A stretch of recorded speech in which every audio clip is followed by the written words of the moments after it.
സ്വാതന്ത്ര്യത്തിന് വേണ്ടി, സ്ത്രീ ഉന്നമനത്തിന് വേണ്ടി, അങ്ങനെ സ്ത്രീകളെ മുൻനിരയിലേക്ക് കൊണ്ടുവരുവാൻ വേണ്ടി സജീവമായി പ്രവർത്തിക്കുന്ന ഒരു രാഷ്ട്രീയ പ്രസ്ഥാനമാണ് ഇടതുപക്ഷം എന്ന് പറഞ്ഞു വെക്കുന്നതിൻ്റെ ഇടയിലാണ് ഇത്തരത്തിൽ സ്ത്രീകൾക്കെതിരായ ചില മോശമായ പ്രതികരണങ്ങൾ ഇടതുപക്ഷ രാഷ്ട്രീയ പ്രവർത്തകരുടെ ഭാഗത്തു നിന്ന് ഉണ്ടാകുന്നത്. അതിൻ്റെ ഒരു ഇരയായിരുന്നു കലാരാജു എന്ന കൗൺസിലർ എന്ന് വേണമെങ്കിലും പറയാം.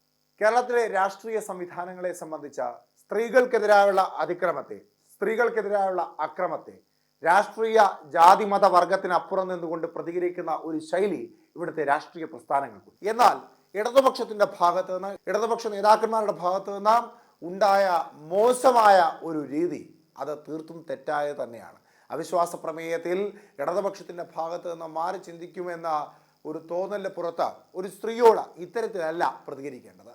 അവരെ തട്ടിക്കൊണ്ടു പോയിട്ടല്ല അവരുടെ അഭിപ്രായത്തെ കൂച്ചുവിലങ്ങിട്ട് നിർത്തിക്കൊണ്ടല്ല ഇവിടുത്തെ ജനാധിപത്യത്തെ സംരക്ഷിക്കേണ്ടത്.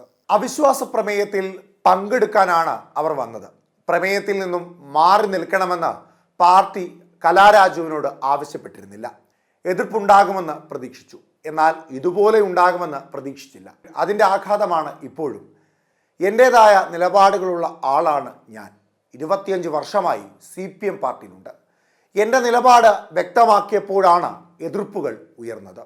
പൊതുമധ്യത്തിൽ വസ്ത്രാക്ഷേപം നടത്തി അവളെ കൊന്നുകളയടാ എന്ന് പറഞ്ഞ ലോക്കൽ സെക്രട്ടറി ആക്രോശിക്കുന്നത് കേൾക്കാമായിരുന്നു. ഫേസ്ബുക്ക് പോസ്റ്റിൽ അവർ പറയുന്നത് അവർ അറിഞ്ഞിട്ടില്ല എന്നാണ്. പക്ഷേ എന്നെ വണ്ടിയിലേക്ക് വലിച്ചിഴച്ചത് വൈസ് ചെയർമാനായിരുന്നു. ഇങ്ങനെയാണ് കലാരാജുവിൻ്റെ വാക്കുകൾ. ഈ വാക്കുകളിൽ 25 വർഷമായി ഒരു പ്രസ്ഥാനത്തോടൊപ്പം നിൽക്കുന്ന രാഷ്ട്രീയ പ്രവർത്തകയുടെ വേദന മാത്രമല്ല, അതിനേക്കാൾ അപ്പുറത്തേക്ക് ജനാധിപത്യ പ്രക്രിയയിലൂടെ കടന്നു വന്ന ഒരു കൗൺസിലർ അവിടുത്തെ സാധാരണക്കാരായ വനിതകളുടെ സുരക്ഷയെ പറ്റിയുള്ള വ്യാകുലതയെ കൂടി പറയുന്നുണ്ട് എന്നുള്ളതാണ് ഏറ്റവും പ്രധാനപ്പെട്ട കാര്യം. സ്വന്തം പാർട്ടിക്കുള്ളിലെ സ്വന്തം സഹപ്രവർത്തകരുടെ ഭാഗത്ത് നിന്ന് വളരെ മോശമായ ഒരു പ്രവൃത്തി തനിക്കെതിരെ ഉണ്ടായതിൻ്റെ ഏറ്റവും വലിയ സങ്കടമാണ് മാധ്യമങ്ങൾക്ക് മുമ്പിൽ കലാരാജു എന്ന കൗൺസിലർ തുറന്നടിച്ചത്. മുടിക്കുത്തിന് പിടിച്ച് വലിച്ചിഴച്ചാണോ പാർട്ടി ഓഫീസിലേക്ക് പോകാൻ പറയുന്നതെന്ന് കലാരാജു അവരോട് ചോദിച്ചു.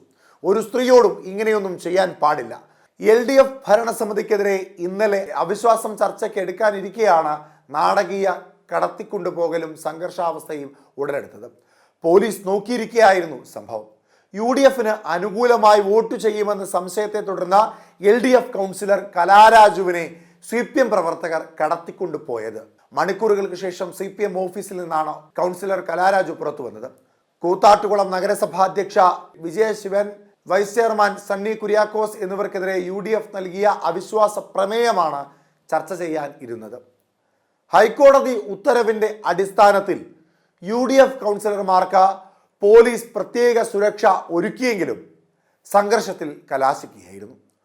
പൊതുജനമധ്യത്തിൽ വസ്ത്രാക്ഷേപം ഉൾപ്പെടെ നടത്തിയ CPMനൊപ്പം എങ്ങനെ തുടരാൻ കഴിയുമെന്ന് സ്വന്തം പാർട്ടിക്കാർ തട്ടിക്കൊണ്ടുപോയ കൂത്താട്ടുകുളം നഗരസഭാ കൗൺസിലർ കലാരാജു പറഞ്ഞു. ജനപ്രതിനിധിയായ തനിക്ക് ഇതാണ് അനുഭവമെങ്കിൽ സാധാരണ സ്ത്രീകളുടെ സ്ഥിതി എന്താകും? സ്ത്രീകളുടെ മാനം കാക്കാൻ തയ്യാറാകാത്തവർക്ക് ഒപ്പം എന്തിന് ഇനിയും നിൽക്കണം? പിന്തുണയ്ക്കുകയും വേണ്ട സഹായങ്ങൾ നൽകുകയും ചെയ്ത കോൺഗ്രസിനൊപ്പം നിൽക്കണമോ എന്ന് ആലോചിച്ച് തീരുമാനിക്കും. നഗരസഭാ യോഗത്തിൽ താൻ കയറാതിരിക്കാൻ സകല സന്നാഹങ്ങളും ചെയ്തെന്നാണ് മറ്റ് കൗൺസിലർമാർ പറഞ്ഞത്. നെഞ്ചുവേദന എടുക്കുന്നു എന്ന് പറഞ്ഞെങ്കിലും പോലീസ് സഹായിച്ചില്ല. വേദന സംഹാരി ഗുളിക മാത്രമാണ് അവർ നൽകിയത്. കൗൺസിലർ യോഗത്തിലേക്ക് കയറ്റണമെന്ന് പറഞ്ഞിട്ടും അനുവദിച്ചില്ല. സഹായിച്ചത് കോൺഗ്രസ്സുകാരാണ്. ആശുപത്രിയിൽ എത്തിച്ചതും അവരാണ്. പിന്തുണയും സംരക്ഷണവും വാഗ്ദാനം ചെയ്തിട്ടുണ്ടെന്നും അവർ പറഞ്ഞു. നഗരസഭാ ഭരണസമിതിക്കെതിരെയും UDF കൊണ്ടുവന്ന അവിശ്വാസ പ്രമേയത്തിൽ LDFനെതിരെ വോട്ട് ചെയ്യുമെന്ന സംശയത്താൽ കഴിഞ്ഞ ദിവസമാണ് കലാരാജുവിനെ തട്ടിക്കൊണ്ടുപോയത്.